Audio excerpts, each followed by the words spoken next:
Assalamualaikum warahmatullahi wabarakatuh. Raditu billahi rabba wa bil islami dina, Nabi Muhammadin nabiyya wa rasulah. Alhamdulillah, alhamdulillahi rabbil alamin, nahmaduhu wa nasta'inuhu wa na'udzu billahi min syururi anfusina wa min sayyiati a'malina, man yahdihillahu fala mudhillalah wa man yuhdlil fala hadiyalah. Puji syukur kita panjatkan kehadirat Allah Subhanahu wa taala sebagai bentuk manifestasi kita terhadap, karena berkatnya lah kita masih bisa diberikan nikmat kesempatan, nikmat kesehatan, umur yang panjang, terlebih-lebih nikmat iman dan Islam.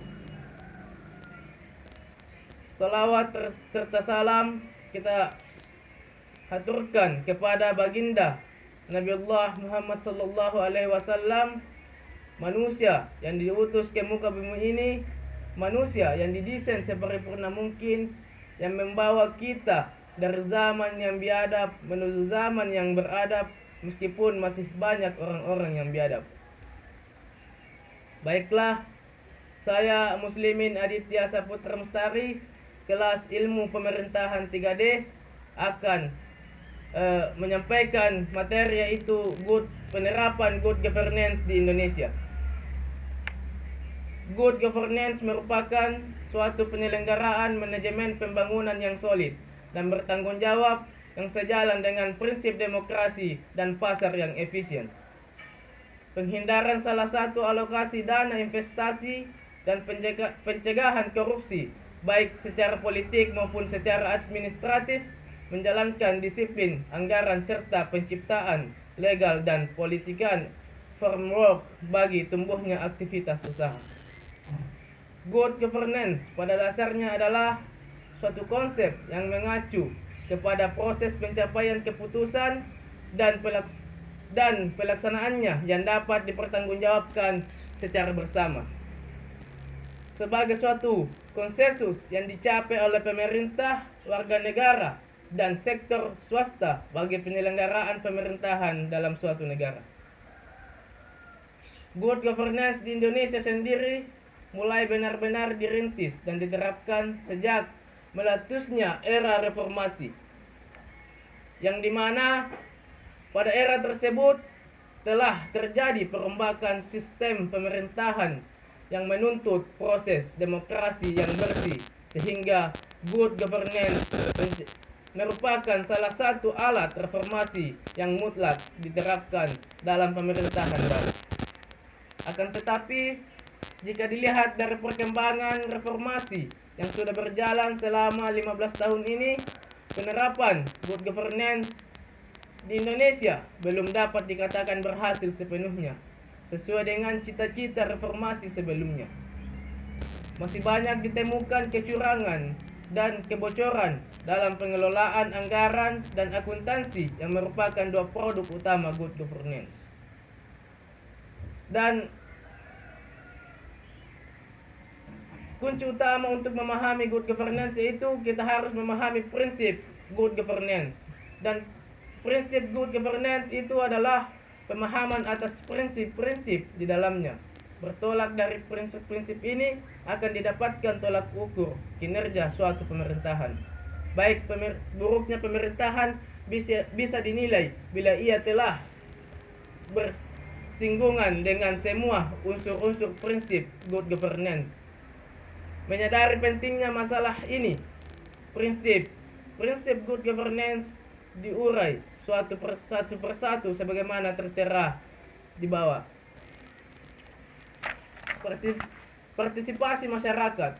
Semua warga masyarakat mempunyai suara dalam pengambilan keputusan, baik secara langsung maupun melalui lembaga-lembaga perwakilan yang mewakili kepentingan mereka.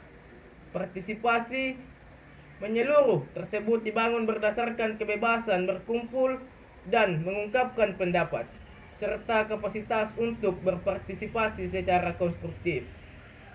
Partisipasi bermaksud untuk menjamin agar setiap kebijakan yang diambil mencerminkan aspirasi masyarakat. Dalam rangka mengantisipasi berbagai isu yang ada Pemerintah daerah menyediakan saluran komunikasi agar masyarakat dapat mengutarakan pendapatnya. Jalur komunikasi ini meliputi pertemuan umum, temu bicara, konsultasi, dan penyampaian pendapat secara tertulis. Bentuk lain untuk merangsang keterlibatan masyarakat adalah melalui perencanaan partisipatif untuk menyiapkan agenda pembangunan, pemantauan, evaluasi, dan pengawasan secara partisipatif, dan mekanisme konsultasi untuk menyelesaikan isu sektoral. Yang kedua, prinsip tegaknya supremasi hukum atau rule of law. Partisipasi masyarakat dalam proses politik dan perumusan kebijakan publik memerlukan sistem dan aturan-aturan hukum. Sehubungan dengan itu, dalam proses mewujudkan cita good governance harus diimbangi dengan komitmen untuk menegakkan rule of law dengan karakter-karakter antara lain sebagai berikut. Supremasi hukum, the supremacy of law, kepastian hukum, legal certainty, hukum yang responsif, penegakan hukum yang konsisten dan non-diskriminatif, independensi, peradilan kerangka hukum harus adil dan diberlakukan tanpa pandang bulu, termasuk di dalamnya hukum-hukum yang menyangkut hak asasi manusia. Dan yang ketiga, transparansi. Transparansi merupakan keterbukaan atas semua tindakan dan kebijakan yang diambil oleh pemerintah. Prinsip transparansi menciptakan kepercayaan timbal balik antara pemerintah dan masyarakat melalui penyediaan informasi dan menjamin kemudahan di dalam memperoleh informasi yang akurat dan memadai. Transparansi dibangun atas dasar arus informasi yang bebas. Seluruh proses pemerintahan, lembaga-lembaga dan informasi perlu dapat diakses oleh pihak-pihak yang berkepentingan, dan informasi yang tersedia harus memadai agar dapat dimengerti dan dipantau. Sehingga bertambahnya wawasan dan pengetahuan masyarakat terhadap penyelenggaraan pemerintahan, meningkatnya kepercayaan masyarakat terhadap pemerintahan, meningkatnya jumlah masyarakat yang berpartisipasi dalam pembangunan, dan berkurangnya pelanggaran terhadap peraturan perundang-undangan. Peduli pada stakeholder, dunia usaha, lembaga-lembaga, dan seluruh proses pemerintahan harus berusaha melayani semua pihak yang berkepentingan dalam konteks praktek lapangan dunia usaha. Pihak korporasi mempunyai tanggung jawab moral untuk mendukung bagaimana good governance dapat berjalan dengan baik di masing-masing lembaganya.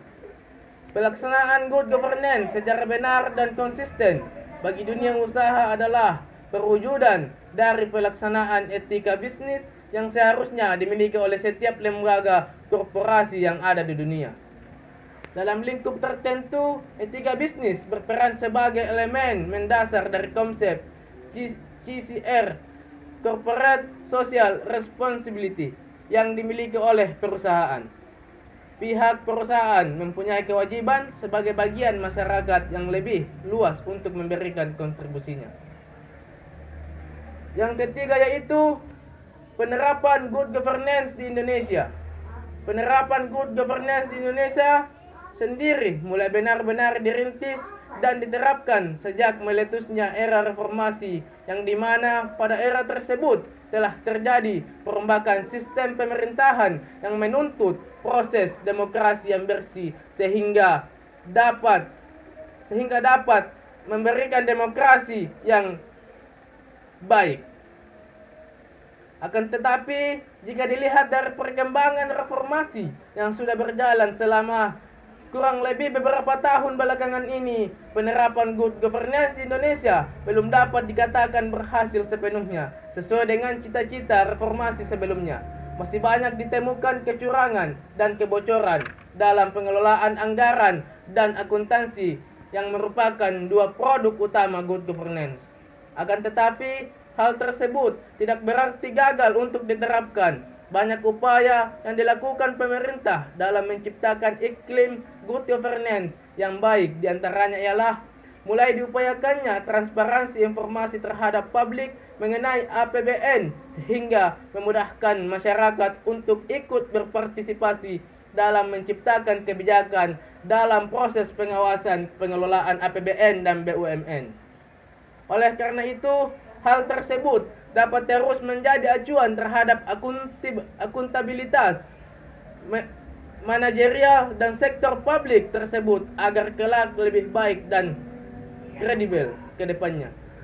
Undang-undang, peraturan, dan lembaga-lembaga penunjang pelaksanaan good governance pun banyak yang dibentuk. Hal ini sangatlah berbeda jika dibandingkan dengan sektor publik pada era Orde Lama yang banyak dipolitisir pengelolaannya, dan juga pada era Orde Baru di mana sektor publik ditempatkan sebagai agent of development bukannya sebagai entitas bisnis, sehingga masih kental dengan rezim yang sangat menghambat terlahirnya pemerintahan berbasis good governance. Diterapkannya good governance di Indonesia tidak hanya membawa dampak positif dalam sistem pemerintahan saja, akan tetapi hal tersebut mampu membawa dampak positif terhadap badan usaha non pemerintah, yaitu dengan lahirnya good governance corporate good governance dengan landasan yang kuat diharapkan akan membawa bangsa Indonesia ke dalam suatu pemerintahan yang bersih dan amanah. Sekian dari saya billahi fisabilil haq fastabiqul khairat. Wassalamualaikum warahmatullahi wabarakatuh.